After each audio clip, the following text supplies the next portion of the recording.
कुसुमी का आत्मविश्वास देखकर मुझे लग रहा है कि वो ऐसे 3 प्रश्न अवश्य लाएगी जो राजकुमारी चंद्रमुखी को झूठा ठहरा देंगे।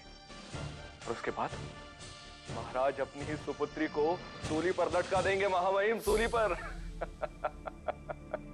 तुम त्याग की एक मूर्ति का मार्ग होता, हम तुम्हें सदैव याद रखेंगे। किंतु अब हम तत्काल नहीं जाएंगे। कल सूर्योदय होते ही कोई योजना बनाकर हम रूपनगर के जंगलों की ओर निकल पड़ेंगे। वैसे तो वो 3 प्रश्न अति साधारण हैं, किंतु तीनों प्रश्नों में कुछ ऐसी घटनाएं छुपी हैं जिनका उत्तर यदि कटघरे में बंद श्रुति ने दे दिया तो हमें उसके बारे में सोचने के लिए विवश होना पड़ेगा। और यदि वो तीनों प्रश्नों का उत्तर नहीं दे सकी तो ये साबित हो जाएगा कि वो हमसे छल कर रही है। अब देखो ना, अभी तुमने नागराज और महामहिम का जीवन कठिन कर दिया है। इस समय वो दोनों तुम्हारी ही वजह से भुवन सिंह जी की चापलूसी में लगे होंगे।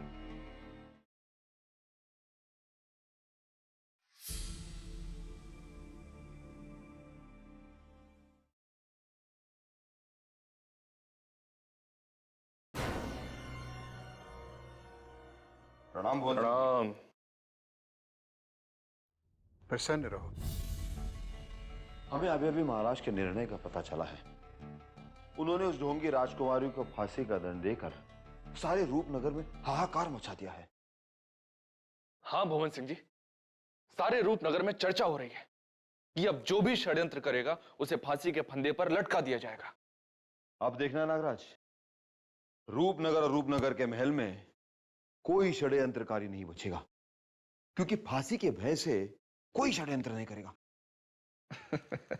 महामहिम, षड्यंत्र करना तो बहुत दूर की बात है, बहुत दूर की बात। षड्यंत्र करने के बारे में कोई सोच भी नहीं पाएगा। भुवन सिंह जी, बस अब एक षड्यंत्रकारी बचा हुआ है। यदि उसे फांसी के फंदे पे लटका दिया जाए तो रूपनगर के महल पर कोई संकट नहीं आएगा। आप किसकी बात कर रहे हैं राजी? वो कौन षड्यंत्रकारी जिसके लिए आप कह रहे हैं? हम पूर्व मंत्री रणवीर सिंह की बात कर रहे हैं। यदि महाराज रणवीर सिंह को मृत्यु दंड देते तो सारे रूपनगर में घी के दिए जलाए जाते। महामहिम एकदम सत्य कह रहे हैं। भुवन सिंह जी, पूर्व मंत्री व रणवीर सिंह रूपनगर के सबसे बड़े शत्रु हैं, सबसे बड़े शत्रु। यदि उनका विनाश हो जाता ना तो हमारे रूपनगर में कभी कोई अशांति नहीं होती। पूर्व मंत्री व रणवीर सिंह को दंड अवश्य मिलेगा, किंतु वो अभी तक अपनी चेतना में नहीं लौटे हैं। और जिस दिन वो अपनी चेतना में लौट आएंगे उनका भी वही हश्र होगा जो उस ढोंगी राजकुमारी का हुआ है। हम उस दिन की प्रतीक्षा कर रहे हैं जब पूर्व मंत्री रणवीर सिंह को अपने पापों का दंड मिलेगा।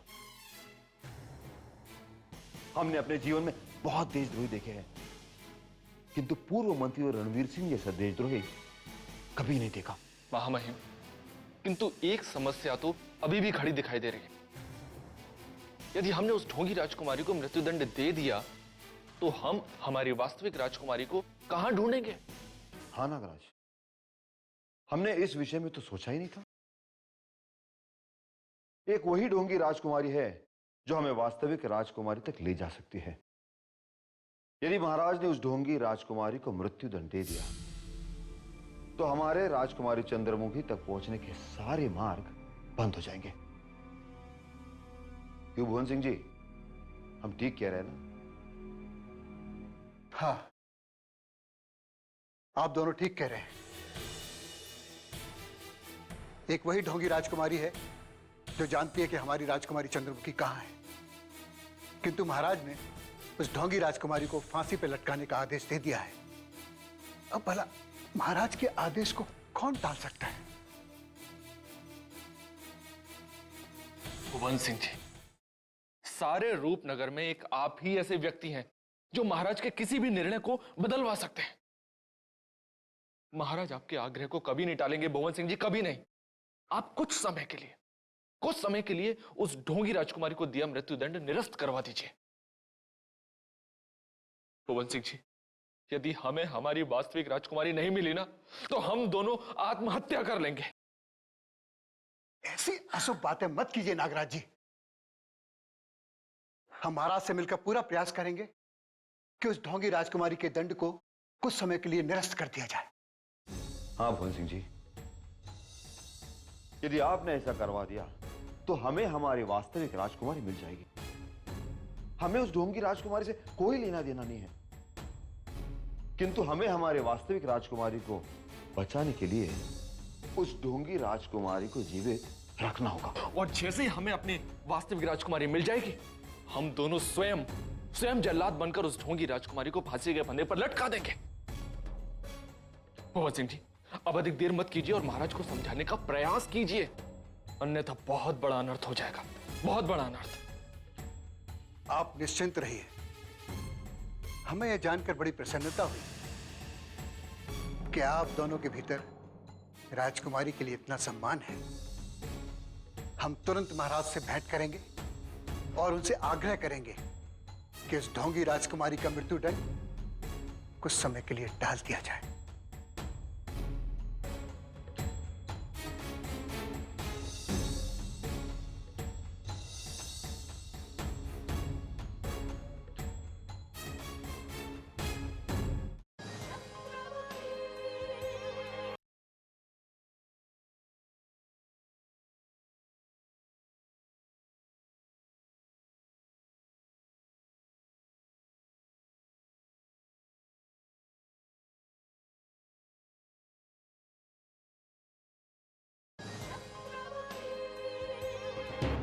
हमें हमारी सुपुत्री राजकुमारी चंद्रमुखी चाहिए।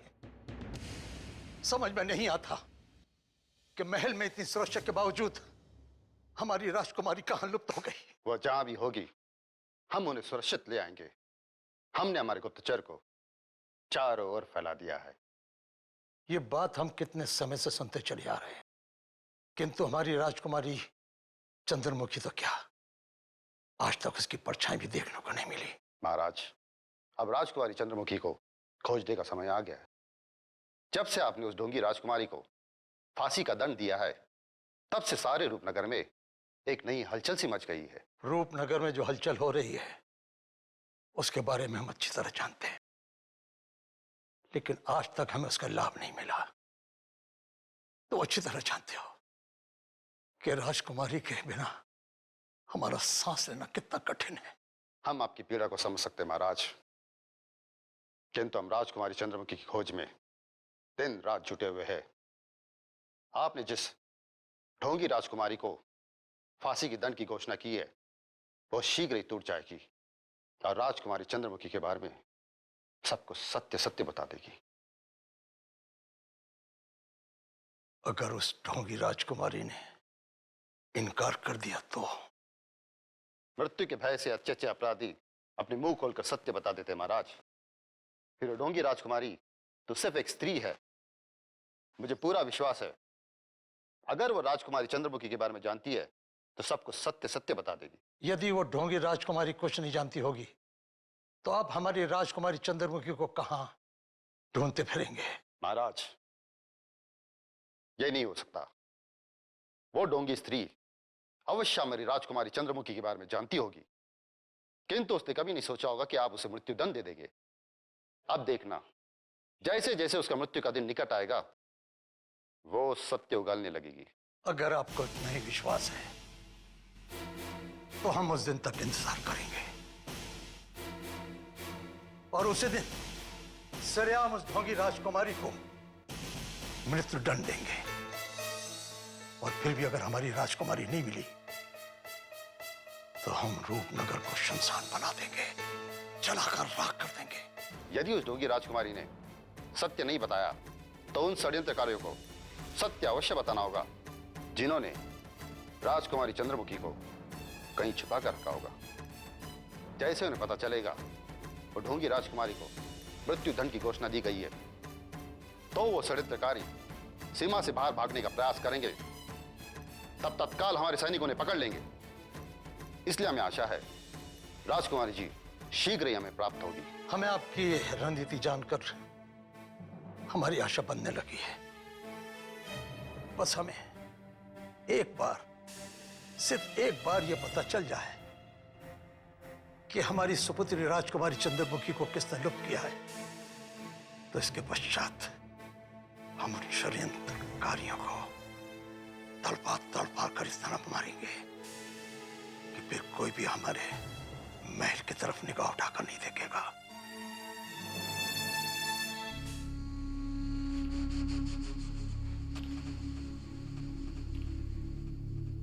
कुसुमी,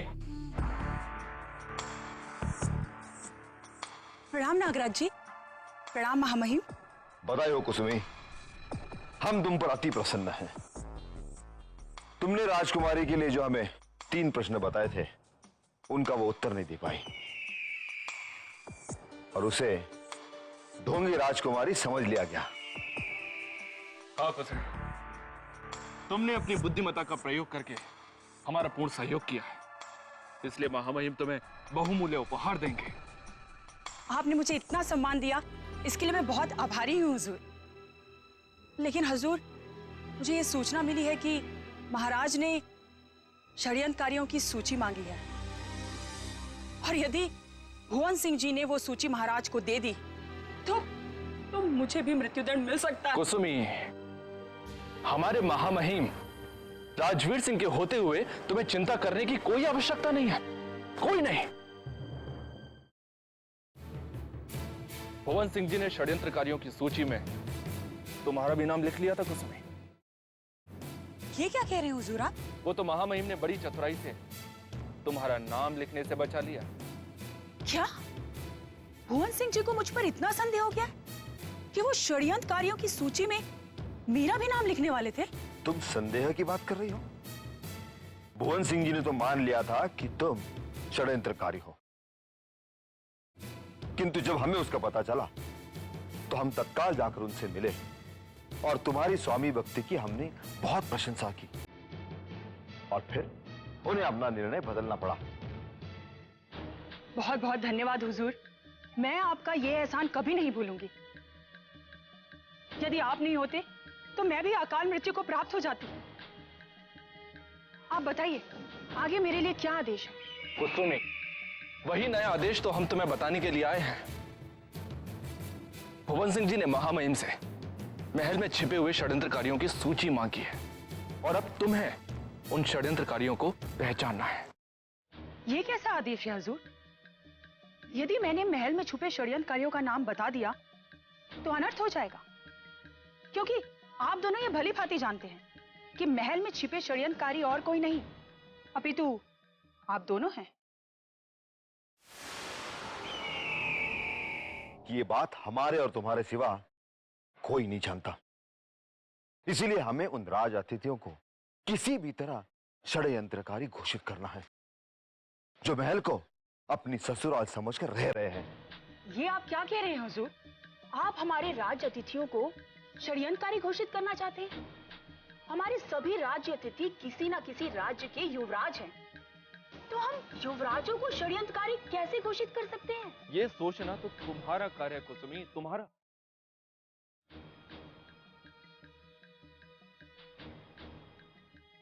जिस तरह महामहिम ने भुवन सिंह जी से तुम्हें बचाया है, ठीक उसी तरह तुम्हें समस्त युवराजों को अपने छल कपट से फंसाना है। हुजूर, मुझे इस कार्य के लिए थोड़ा सा समय दीजिए। थोड़ा समय चाहती है कुसुम। मैं सोच समझकर कोई ऐसी योजना बनाऊंगी कि समस्त अतिथि युवराज मेरे जाल में फंस जाएंगे। हम तुम्हें समय अवश्य देंगे, किंतु तुम्हें कोई ऐसी ठोस योजना बनानी होगी जिससे वो समस्त युवराज महाराज और भुवन सिंह के सामने चोर उचक्के साबित हो। तुम अपनी दृष्टि उन समस्त युवराजों पर रखना आरंभ कर दो। कुसुमी, यदि इस कार्य में तुमने शीघ्र से शीघ्र सफलता प्राप्त कर ली तो हम तुम्हें इतने उपहारों से लाद देंगे, इतने उपहारों से लाद देंगे कि तुम जीवन भर याद रखोगे। बस इतना याद रखना कि महामहिम उन समस्त युवराजों को शीघ्र से शीघ्र रूपनगर के इस महल के बाहर देखना चाहते हैं। अब हम चलते हैं और तुम तत्काल अपना षड्यंत्र रचना आरंभ कर दो। चलिए महामहिम।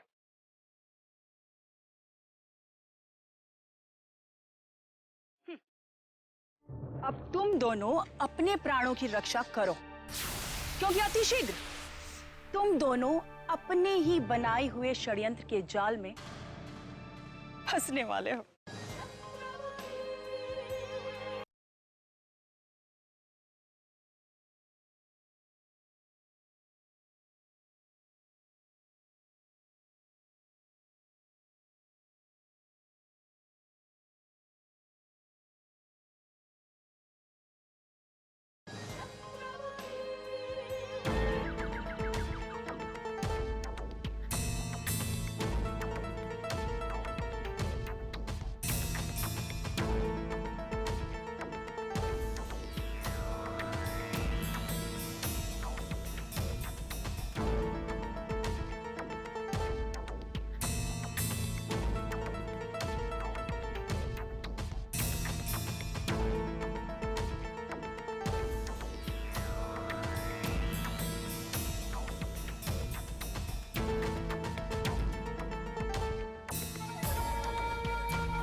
हे भगवान, अब क्या करें?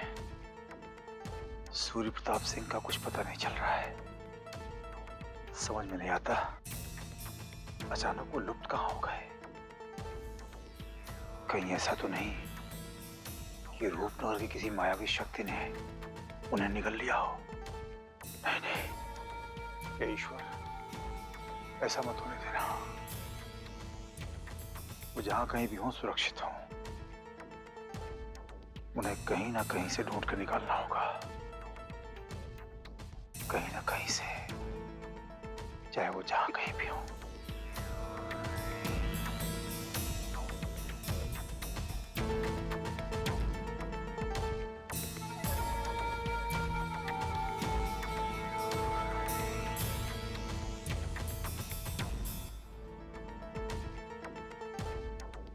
ये अपरिचित युवती कौन है? संभवतः ये हमें विचित्र सेन समझ रही है।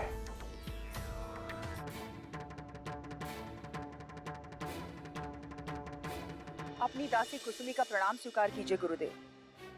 कुसुमी? हाँ, आयुष्मती भव। गुरुदेव, अनर्थ हो गया। महल में आया हुआ एक अतिथि युवराज स्वयं को आप यानी कि जादूगर विचित्र सेन बता रहा है। अवश्य ही वो आपके विरुद्ध कोई छल कर रहा है गुरुदेव।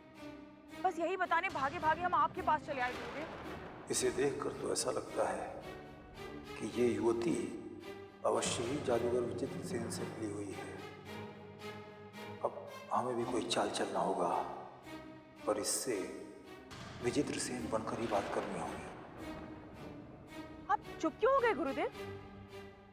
वो अतिथि युवराज स्वयं को गुरुदेव क्यों बता रहा है? हाँ कुसुमी, हम भी इसी बात पर विचार कर रहे थे। कौन है वो युवराज जो हमारे विरुद्ध षड्यंत्र रच रहा है? गुरुदेव, वो और कोई नहीं, कुंवर सूर्य प्रताप सिंह का भाई कुंवर विजेंद्र प्रताप सिंह है।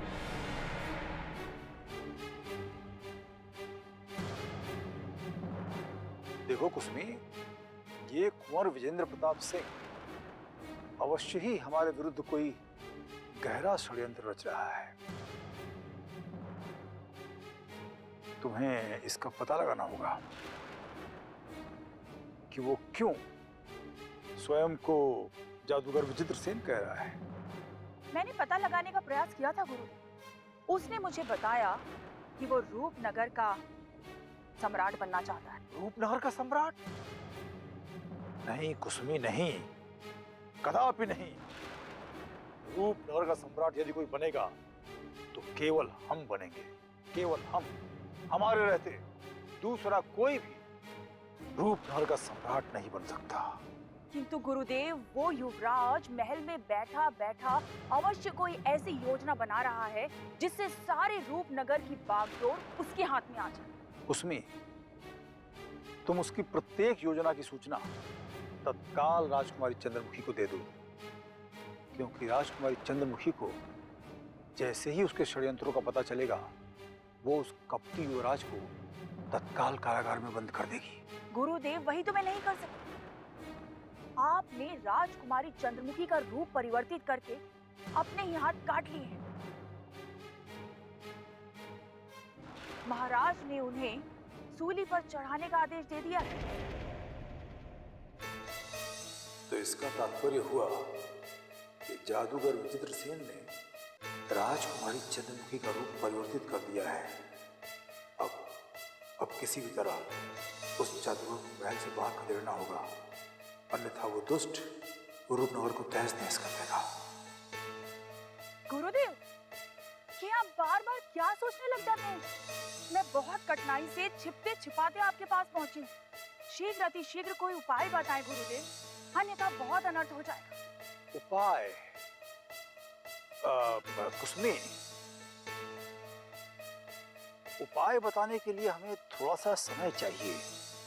हमें जैसे ही कोई उपाय सूझेगा हम तत्काल तुमसे संपर्क करेंगे और तुम्हें बताएंगे। तब तक तुम उस युवराज पर कड़ी दृष्टि जमाए रखना, और हाँ, उसकी बातों में मत आना। और यदि कोई आदेश वो तुम्हें देता है तो तुम उसके आदेश का कतई पालन मत करना। हमें तत्काल उसके आदेश की सूचना देना कि वो चाहता क्या है।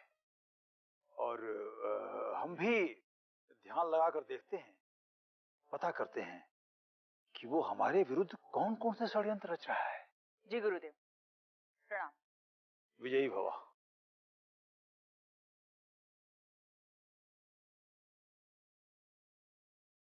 अच्छा हुआ, अच्छा हुआ। अब कुसुमी के द्वारा महल की सारी गुप्त सूचनाएं हमें बड़ी ही सहजता से प्राप्त हो जाएंगी, परंतु इसके लिए कुसुमी के समक्ष हमें स्वयं को विचित्र सेन ही दर्शाना होगा। देखते हैं रूपनगर के महल में कौन कौन से नए षड्यंत्र रचे जा रहे हैं।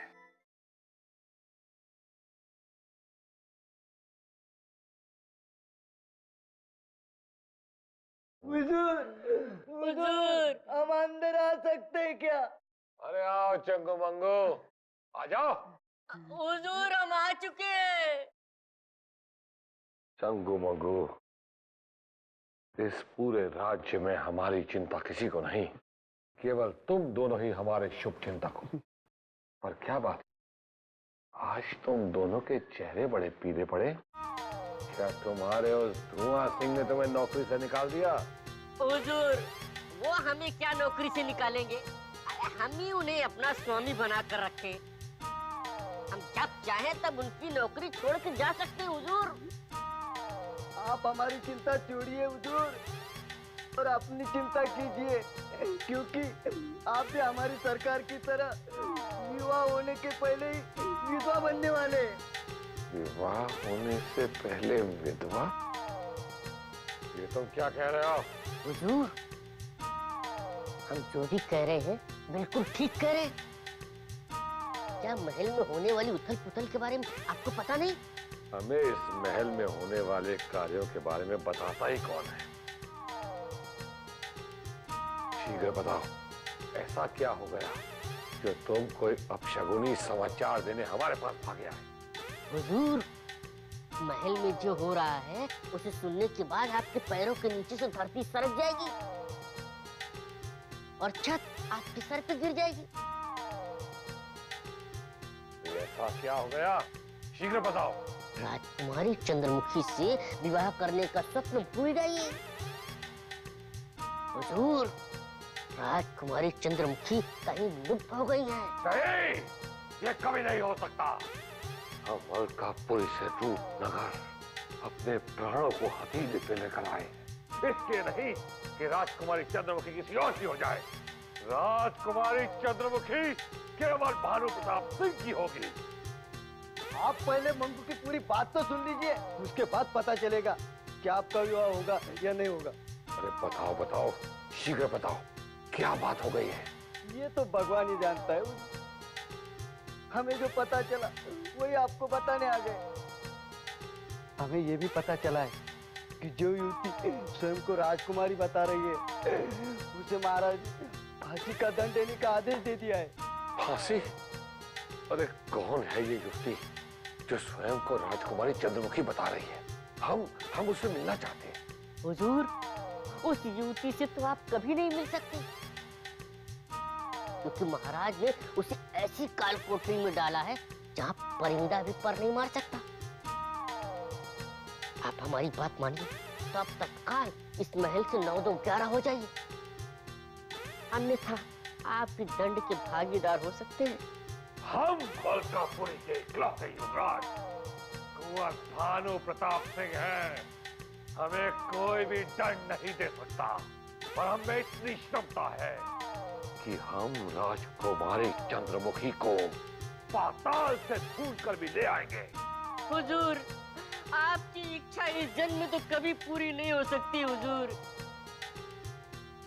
यदि आप इसी तरह राजकुमारी चंद्रमुखी की प्रतीक्षा करते रहेंगे तो जीवन भर कुंवारा रहना पड़ेगा हुजूर। चुप रहो मूर्खों। यदि दोबारा ऐसी अपशगुनी बात की तो हम तुम दोनों को उठा के रूपनगर के मायावी जंगल में फेंक देंगे। जब भी आते हैं कोई अपशगुनी खबर देने आते हैं। जाओ यार। हुजूर, हम जाते हैं, किंतु इतना याद रखिएगा, हमने जो कहा है वो कभी असत्य नहीं होगा हुजूर। चलो चंगू, चलो चलो चंगू।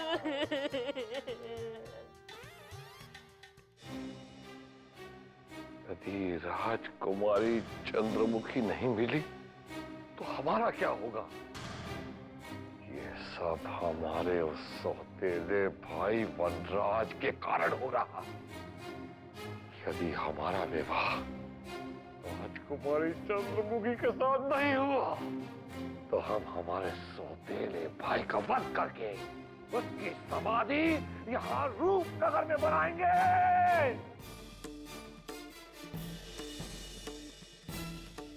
इधर से।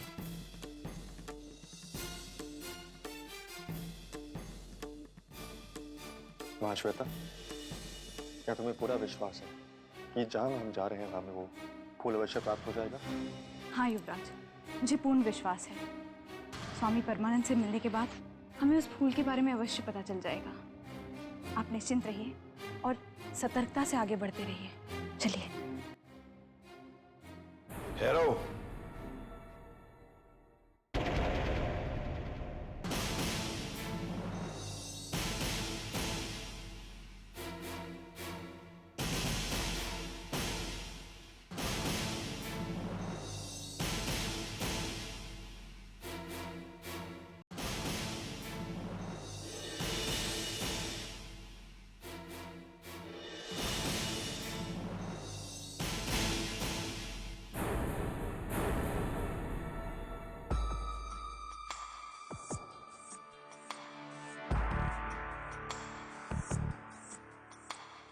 अतिथि युवराज को कहाँ लेकर जा रही हो महाश्वेता?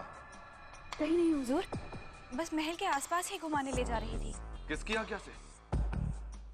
तुम राज अतिथि को इस महल के बाहर लेकर जा रही हो महाश्वेता? जी, अतिथि युवराज महल के भीतर रहते रहते उकता गए थे, तो मैंने सोचा महल के आसपास घुमा लाऊंगी तो ठीक रहेगा। तुमने ऐसा करके भुवन सिंह जी के आदेशों की अवहेलना की है महाश्वेता। क्या तुम भूल गई कि राज अतिथि को इस पुराने महल में क्यों रखा गया है? जी, सुरक्षा की दृष्टि से पुराने महल में रखा गया है। फिर ये जानते हुए भी तुमने इन्हें महल की सुरक्षा से बाहर लाने का साहस कैसे किया? यदि ये बात महेंद्र सिंह जी और भुवन सिंह जी को पता चल गई तो तुम्हें मृत्यु दंड भी दिया जा सकता है। इसमें महाश्वेता का कोई दोष नहीं है। हमें ही बहुत दिनों से महल से बाहर निकलने की इच्छा हो रही थी, इसलिए हमने महाश्वेता को महल से बाहर निकलने का आदेश दिया था। क्षमा कीजिए अतिथि युवराज, यदि इस महल के बाहर आपको कुछ हो जाता तो हम महाराज को अपना ये मुख दिखाने लायक नहीं रहते। वो तो अच्छा हुआ कि हम अचानक आपकी सुरक्षा देखने के लिए यहाँ आ गए। यदि आपको इस महल के बाहर कोई देख लेता और आप पर आक्रमण कर देता तो हमारा क्या होता? आप हमें इतना निर्बल मत समझिए नागराज। जब हम अपने राज्य से निकले थे तो समस्त शत्रुओं का सामना हमने स्वयं अकेले ही किया था। हमें आपके बल पर कोई संदेह नहीं अतिथि युवराज। हम जानते हैं कि आप अकेले अनेक शत्रुओं को समाप्त कर सकते हैं, परंतु हम ये नहीं चाहते कि हमारे राज्य में आपकी ओर कोई नेत्र उठा के भी देखे। अब आप कृपया पुराने महल में वापस लौट जाइए। ठीक है, यदि आपको हमारी इतनी चिंता है तो हम अभी इसी वक्त पुराने महल में वापस लौट जाते हैं। हमारी प्रार्थना सुनकर आपने हमें चिंता मुक्त कर दिया वनराज। जाओ माँ श्वेता, राज अतिथि को पुराने महल में वापस लेकर जाओ। जी हुजूर। तब तक हम आसपास देख लेते कि यहाँ कोई छिपा तो नहीं बैठा है। आइए युवराज।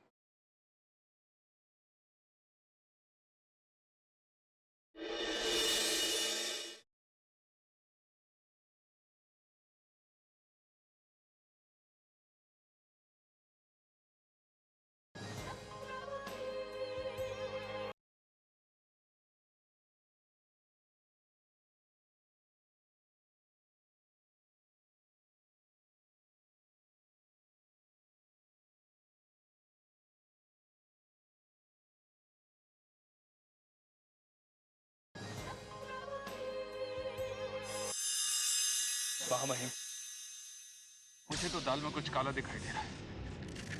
वो दोनों उस पुराने महल से घूमने के लिए नहीं, अभी तो किसी और उद्देश्य के लिए निकले होंगे।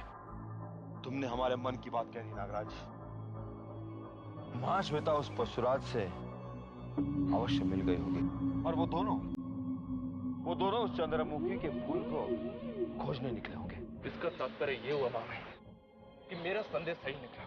मैंने जब उन दोनों को उस पुराने महल के बाहर देखा था, तभी मुझे संदेह हो गया था कि वो दोनों अवश्य ही उस चंद्रमुखी के फूल को खोजने के लिए निकले होंगे। महामहिम, यदि वो चंद्रमुखी का फूल उस पशुराज के हाथ लग गया तो अनर्थ हो जाएगा महामहिम, अनर्थ। उस मायावी फूल के द्वारा समस्त रूपनगर को अपने अधीन कर सकता है। नहीं, हम ऐसा होने नहीं देंगे। हमारे जीवित होते हम उस चंद्रमुखी के फूल को उस पशुराज को प्राप्त नहीं होने देंगे। क्षमा कीजिए महामहिम, क्षमा कीजिए। आप तो रूपनगर के महल में रहते हैं। यदि आपके पीछे से पशुराज ने उस मायावी फूल को प्राप्त कर लिया तो आप क्या करेंगे? नागराज, हम इस महल में अवश्य रहते हैं, किंतु हमारी दृष्टि पुराने महल में टिकी रहती है। यदि आज हम पुराने महल पे नहीं पहुंचते तो हमें उस पशुराज पर कभी संदेह नहीं होता। आज के बाद पुराने महल में जो भी होगा उसका हमें तत्काल पता चल जाएगा। तत्काल पता चल जाएगा। महामहिम,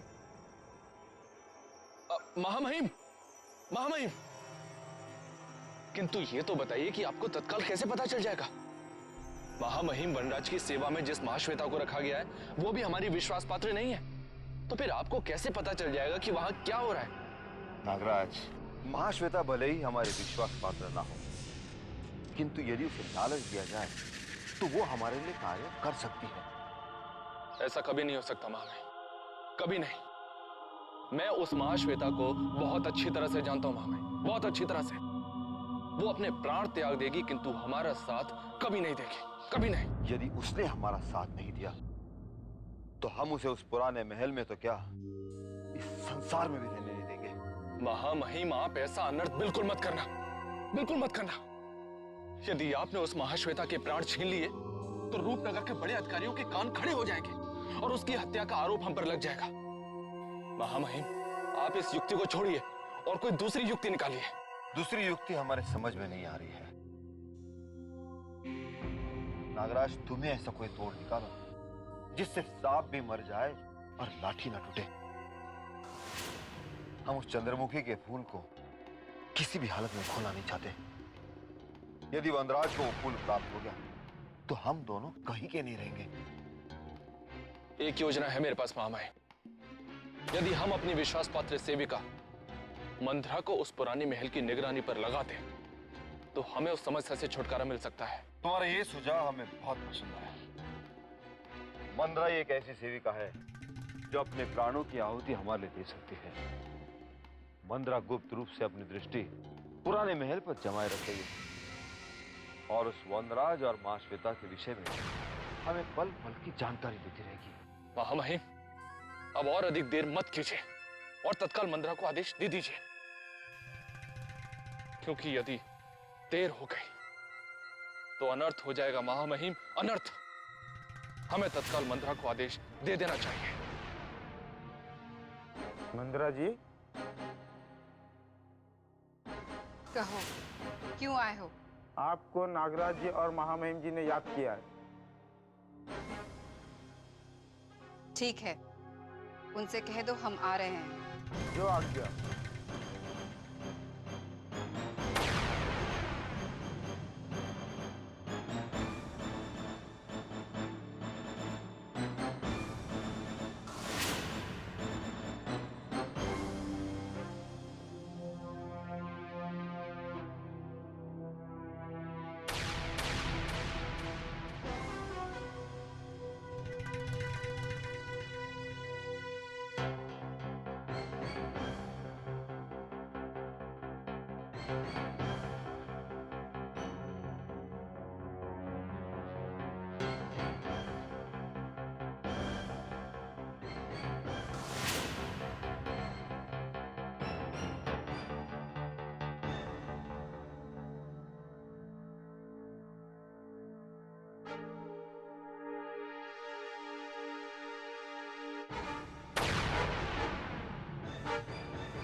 मंदरा, हमने तुम्हें एक महत्वपूर्ण कार्य के लिए याद किया है और हमें पूर्ण विश्वास है कि तुम हमें निराश नहीं करोगे।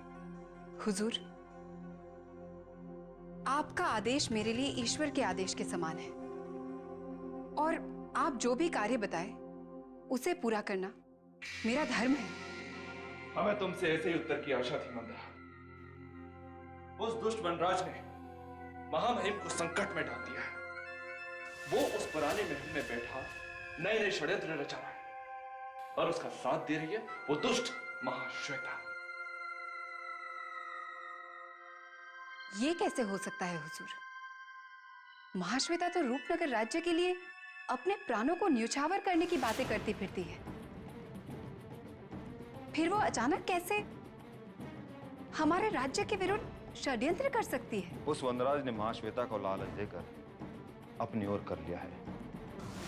हमारे गुप्त सूत्रों ने बताया है कि अब महाश्वेता महल के अधिकारियों के आदेश का पालन नहीं करती, अपितु वो वनराज के आदेशों का पालन करने लगी है। यदि महाश्वेता ऐसा कर रही है तो उसे इसका दंड अवश्य मिलना चाहिए। नहीं मंदरा, नहीं, अभी नहीं।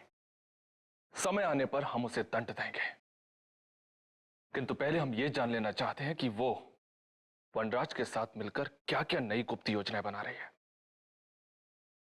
इसका पता मैं शीघ्र से शीघ्र लगाने का प्रयत्न करूंगी, क्योंकि पुराने महल में किसी को जाने की आज्ञा नहीं है, इसलिए पुराने महल में होने वाले षड्यंत्र का पता लगाने में थोड़ा समय लग सकता है हुजूर। मंदरा, हमारे पास बिल्कुल भी समय नहीं है। तुम्हें शीघ्र ही पुरानी महल की दीवारों में सेंध लगाकर यह पता लगाना होगा कि वो दोनों कब और कहां महल से बाहर जाने की तैयारी कर रहे हैं। यदि तुमने उन दोनों के महल से बाहर जाने की गुप्त सूचना दे दी तो हम वो चंद्रमुखी का मायावी फूल बचा सकते हैं, जिसे राजकुमारी चंद्रमुखी अपने प्राणों से अधिक चाहती है। ये आप क्या कह रहे हैं हुजूर? क्या अतिथि युवराज चंद्रमुखी के मायावी फूल को प्राप्त करने की योजना बना रहे हैं? वो दोनों चंद्रमुखी के मायावी फूल को प्राप्त करने की योजना बना भी चुके थे मंदरा। वो तो अच्छा हुआ महामहिम ने समय रहते उनकी योजना को जान लिया। किंतु अब तुम देर मत करो और शीघ्र ही उस पुराने महल में जाकर अपनी गुप्त दृष्टि का जाल बिछा दो। मैं अपना कार्य अभी और इसी समय आरंभ कर देती हूँ हुजूर। आप मंदरा के रहते निश्चिंत रहिए। यदि पुराने महल से एक भी परिंदा बाहर निकला तो वो मंदरा की दृष्टि से नहीं बच सकता। अब मुझे आज्ञा दीजिए हुजूर। नागराज, मंदरा ने हमारी चिंता को दूर कर दिया है। अब वो महाश्वेता हमारा कुछ नहीं बिगाड़ सकते। अब वो वनराज को चंद्रमुखी के फूल के समीप नहीं ले जा सकती है।